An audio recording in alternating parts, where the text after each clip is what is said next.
رئيسul wasaaraha xukuumadda federaalka ah ee Soomaaliya Mudane Maxamed Xuseen Roble iyo wafdigii uu hogaaminayay ayaa soo gaaray magaalada Abu Dhabi ee xarunta dowladda isutaga Imaaraadka Carabta kadib casuumaad uu ka helay dowladda Imaaraadka Carabta. Ra'iisul wasaaraha waxaa garoonka diyaaradaha ee magaalada Abu Dhabi ku soo dhaweeyay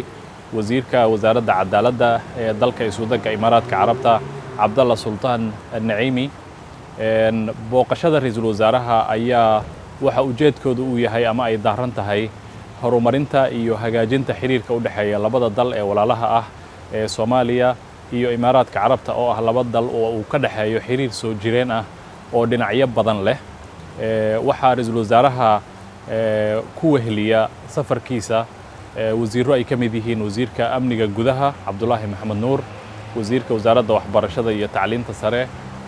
Cabdullaahi Abuukar Xaaji, wasiirka arrimaha dastuurka Saalax Axmed Jaamac, wasiiru dowlaha xafiiska ra'iisul wasaaraha Cabdixakiin Xasan Ashkir iyo mas'uuliyiin kale. Waxaana la filayaa ra'iisul wasaaruhu inuu wada hadallo kala duwan la yeesho sidaan hore u sheegay mas'uuliyiinta waddanka isutaga Imaaraadka Carabta oo ah dal ay Soomaaliya uu kala dhaxeeyo xiriir aad u qoto dheer